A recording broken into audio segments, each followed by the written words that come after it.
Oh, boy.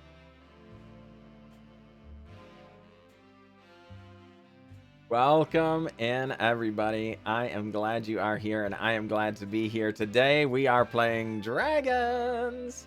We actually played this, a deck very similar to this on stream, I don't know, a month or two ago, when Sarkhan first hit the client. Like, whatever it was, day 2 or something, Sarkhan hit the client. And it did fine. It was okay at the very least, but they actually buffed it. It wasn't a huge buff, but it should be an impactful buff. The +1 has always been the same. The -2 was always the same, but instead of or just the middle one where you get a Shiv and Dragon being a 0, it became a +1. So there were plenty of situations where you would not have minded getting a Shiv and Dragon because, like, you didn't really care about lowering the cost of the dragons in your hand very much, but it also felt weird because your Sarkhan might die to, like, a burn spell or something, right? So you were like, well, I guess I'll +1 just to make sure it doesn't die. Okay, so it creates that awkward situation. Now it's +1 either way. So even though it is a relatively small buff, I think it's very good. For those of you who are not familiar with this, it is a digital only card, and that's how it was able to be buffed.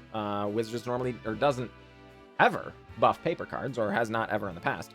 But since this one is not in paper, it's digital only, they decided, what the heck, why not? Dragon cards in your hand perpetually gain. This spell costs 1 less. So yeah, even if this died and we got it back from the graveyard somehow, it doesn't happen in this deck, but maybe in some other deck. No matter what happened to it, perpetually means it's just 1 cheaper. So we make a 6-mana card, now a 5-mana card, and then a 4-mana card, and then a 3-mana card forever, no matter what happens, right? Perpetually cheaper. It also says you may pay X rather than pay this spell's mana cost, where X is its mana value. So that seems like a little bit of weird text, like you're just making it cheaper, right? Yes, but keep in mind that's colorless mana. Or, I'm sorry, generic mana. So you can even take away the colored symbols of the mana cost, theoretically, by making it cheaper, and then just paying the colorless cost as opposed to the conventional mana cost of the thing. So very, very cool. Again, also lets us play with actual Shiv and Dragon without feeling bad about it. No, you don't have to put any Shiv and Dragons in your deck, but you can get them for free, so it's worthwhile. And then, of course, it also acts as a removal spell, which is quite good. 3 damage target creature on the -2. Okay, so then the rest of it. What's going on here? Dragons! That's what's going on here. There is Glorybringers, you're likely familiar. 4 mana, 4/4 flying haste, or I'm sorry, 5 mana, 4/4 flying haste. You may exert Glorybringer. When you do, it deals 4 damage to target non-dragon creature an opponent controls. So can it be used as removal as well as a creature. Goldspan Dragon, you're likely familiar with. 4/4 flying haste for 5. Whenever it attacks or becomes the target of a spell, create a treasure token. Treasures you control have tap, sacrifice, add 2 of any color, right? So just gets more mana. Inferno the Star Mount, 6 mana, 6/6 flying haste, can't be countered, and it has fire breathing. It gets +1/+0 until the end of turn. Then you also can just win the game by getting it to 20 if you can spend enough mana to do that. Lathliss Dragon Queen, 6 mana, 6/6. Whenever another non-token dragon enters the battlefield under your control, create a 5/5 dragon creature token. And then all dragons you control can get +1/+0 for a measly 2 mana. The only other dragon on the list, folks, is one that had not been on the client previously. It came from Khazad Tarkir block, if my memory serves, but has shown up in the Jumpstart. 4 mana, 4/4 flying. Whenever a dragon you control becomes the target of a spell or ability an opponent controls, Thunderbreak Regent deals 3 damage to that player. So it kind of puts a little bit of a clock on the opponent, particularly if this comes in multiples. If you have 2 Thunderbreak Regents down and your opponent just says, okay, murder spell of the choice, the opponent takes 6. That's a lot of life, particularly considering they would be theoretically leaving behind a creature. Another deck that you've seen running around likely is the sacrifice deck, right? Where there are mayhem devils and things, and they ping your creature 4 times. Well, if you want to ping my Thunderbreak Regent 4 times, more power to you. That would be 12 damage to your own face to get rid of my 1 creature, right? So pretty sweet here. Notably similar to, but not same as, Goldspan Dragon, because this is only when it becomes the target of a spell, create a treasure. The other one is spell or ability. So keep that in mind. But they do obviously benefit one another and synergize somewhat with one another as well. As far as other things going on in the deck, there's some spot removal spells, Scorching Dragon's Fire itself. Then there's some Anger of the Gods, Sweltering Suns. As far as some ramp, we have 2 Dragon's Hoards, which doubles card advantage. You may remove a gold counter from it and draw a card by tapping it.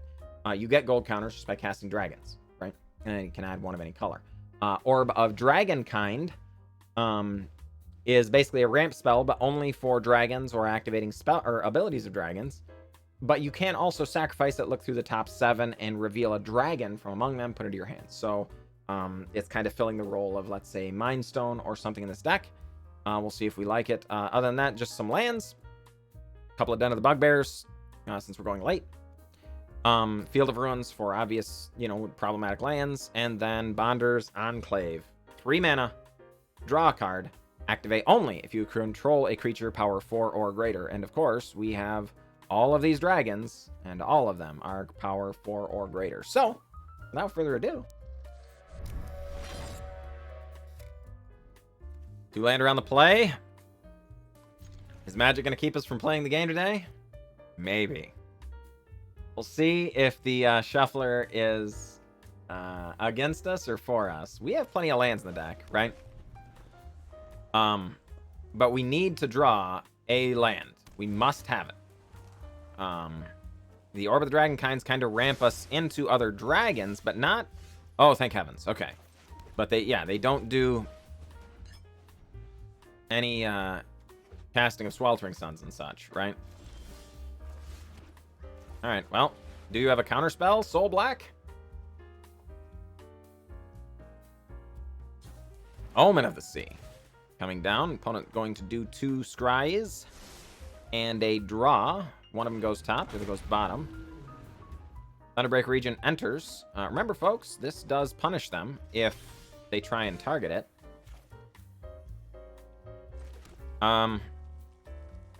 So let's try and resolve a Thunderbreak Regent here.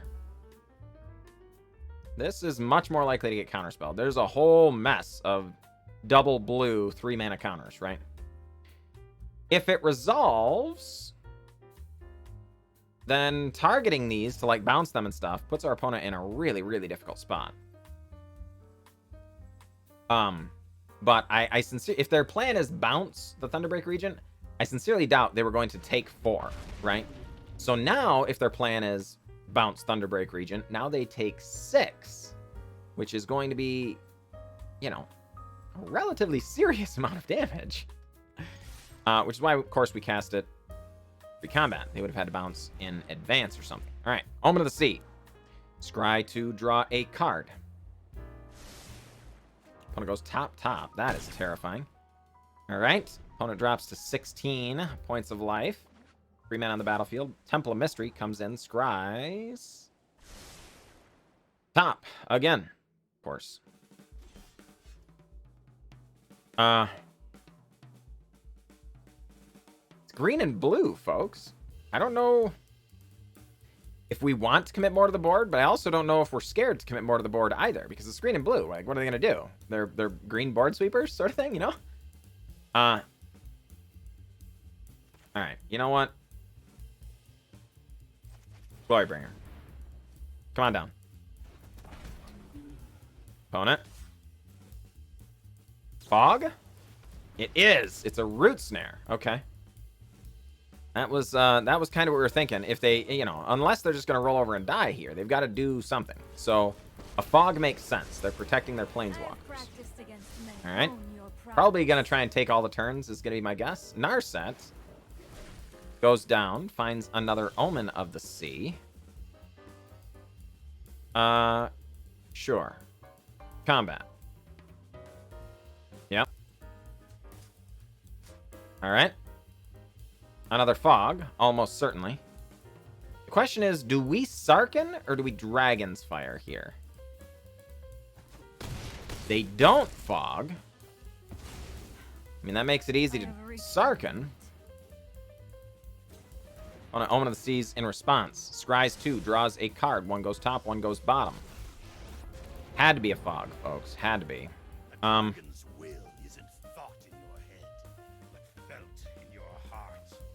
Yeah, let's just get a Shiv and Dragon here, I think. Yep. Soul Black 72. 8 life remaining. Any 2 of these are lethal. Chemist's Insight. Draws 2. Goes to the bin. Able to be jump started. Doesn't find the 2-mana fog and dies. Alright. Fair enough, opponent. Fair enough. So, I think our opponent there was doing a lot of scrying to the top when they needed to be doing a lot of scrying to the bottom. They found 1 fog. They scryed top. Like, they topped a card from every one of those Omen of the Seas. At least 1. So, considering the outcome, I think that was probably a little bit of a mistake. But either way, good game, Soul Black. Good game. All right, folks, we're back. This is just about the sketchiest hand I could imagine keeping. I am imagining keeping it. I'm not going to lie. I think we are. If our opponent's on a creature deck, the Sweltering Suns will slow him down. Then we get to Sarkhan, Goldspan Dragon, Lathliss. And I really want to do that. So we're going to do it. This is likely a mistake. That's almost certainly a hand you're supposed to mulligan here. Do as I say, not as I do, sort of thing, you know? That's terrible. This is a terrible precedent to set, but, you know, this is how content is made, right? You know, sometimes you gotta take chances. Risk it for the biscuit, so to speak. Our opponent leads on a turn 1 Llanowar into Lair of the Hydra, Elvish Archdruid, folks. These things are terrifying. We don't get a land, but we do get a Dragon's Hoard. We're going to slam the Dragon's Hoard. We're going to take a chance with the Sweltering Suns. It's true the Elvish Archdruid is likely to go off this turn, but as long as they don't just go insane, they can't... It would be very difficult for them to kill us this turn. In fact, they do not. And oh boy, don't mind if I do, folks. It's a dream come true. Anger the Gods. Killing the board. All the opponent's creatures go away. Again, if you're new to the game, maybe you'll recognize, well, Dwynen's Elite was a 4/4. Why did it die? Well, because remember, it was only a 4/4 because it was getting +1/+1 and +1/+1. So when these went away, there was enough damage to kill it, right? So, indeed, our opponent in a bit of a difficult spot now, I think. Opponent gets down Elvish Warmaster. That's fine. Let's Sarkhan. Go up. Make our dragons cheaper. It's true, folks. We could have killed the Elvish Warmaster. The deal is, we've got a Sweltering Suns if we need to next turn. So it's just not that. Whatever it is our opponent's doing over there with just this 1 card is not yet very, you know, that's not scary to us yet. Opponent, Castle Garen Briggs. Are they going to send everything at Sarkhan? Take their entire turn? Oh boy, yeah, see, no, this is exactly what I'm talking about. We want this to happen. Yes! Oh boy. Heavens to Murgatroyd, folks. Sign me up. Alright, so... let's see. Do we do this? Make a treasure, sweep the board, I think? The Elvish Warmaster just isn't scary, really, but it is 1 mana away from getting 2/2 and Death Touch. We could also just wait, right? Just slam a Lathliss. Let's do that. I mean, sure. It's true, now Dragon's Hoard gets a counter. We're going to be able to remove a gold counter and draw a card. We do have to tap it to do that, though. So, alright, well. Our opponent did get the other another land.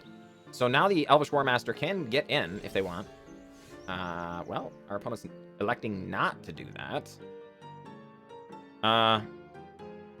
So, you know, Goldspan Dragon.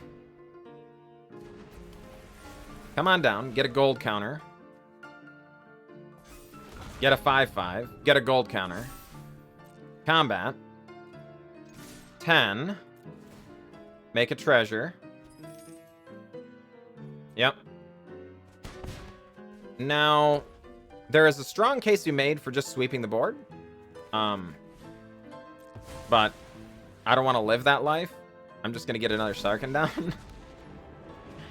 We are going to go ahead and kill the Selfish War Master, though, just to be safe. Make our opponent pump. Yeah, because the only thing we're scared of here, folks, is that this is a collected company. If that was a collected company, then maybe, you know, them casting an end step could have been a little scary. Which is why we weren't really interested in Sweltering Suns. It would only just kill the Elvish War Master, right? Whereas now, they've got too many threats to overcome. You know, this is, you know, whatever. And again, if they did have the collected company afterward, you know, we would be able to handle it, but they wouldn't have the Elvish War Master to pump. So, yeah. Just put them in a bad spot. GG. Alright, folks, we are back up against Norby29. Good luck, Norby.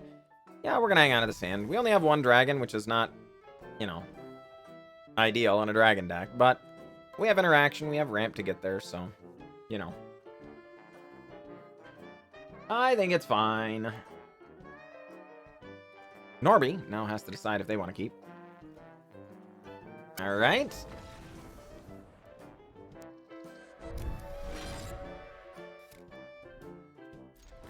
All right, folks, here we are up against H.R. Larson. We're going to keep this hand. Our opponent goes turn 1 Forest Llanowar.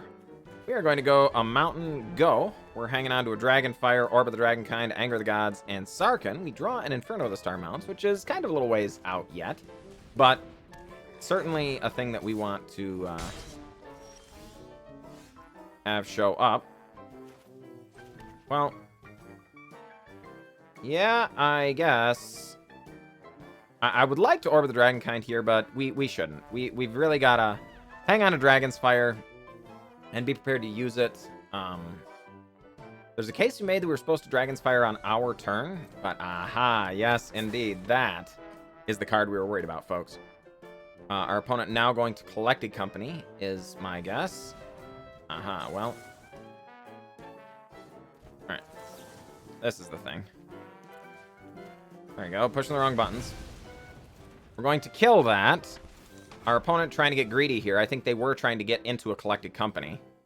But now it all goes away. Yes. Don't mind if I do. We're going to go ahead and get rid of all of this stuff. Hopefully set our opponent back a little bit. We really need to hit lands. If our opponent misses a land drop, that kind of makes us missing a land drop okay. But darn it, we can't miss very many or we're in a lot of trouble. Keep in mind, folks, this does add 2 mana of any combination of colors only to cast dragon spells or activate abilities of dragons. So, yeah, not a land. Decidedly not a land. Okay. Orb of the Dragonkind, come on down. Yep. Yes. Opponent hits us down to 12. And is going to hang on for that last card being a Collected Company is my best guess. Yep. Well, we really didn't want to have to fire off Anger of the Gods this turn, knowing that Collected Company is on its way. So Thunderbreak Regent being able to block is very good. It is still... Oh, they didn't have Collected Company? Oh, boy, folks. That is glorious news. We are very, very pleased about that. I can't even begin to describe how pleased we are about that. But Sarkhan, Wanderer to Shiv, come on down. We are going to go up, make all of our dragons cheaper. Lathliss and Inferno of the Star Mounts, both very, very expensive threats. Now much less expensive. Yeah, we're still going to hang on here, I think, and protect our Sarkhan. Yeah, H.R. Larson scooping him up. Indeed, that one Anger of the Gods, folks. That was good enough for the game. It's true. Our opponent could have activated Den of the Bugbear, attacked with everything at Sarkhan, because this creates a 1/1, of course, when it attacks. We get to kill the Den of the Bugbear, but they would be able to kill Sarkhan. The deal is, what they know, the common information here, is that we have dragons that are good enough, we wanted to make them cheaper in our hand. We're holding 4 cards. They're holding 2. One of them is probably just a land. They've been bluffing, right? Maybe even 2. And they're like, they're making these dragons cheaper. We had 5 mana, right?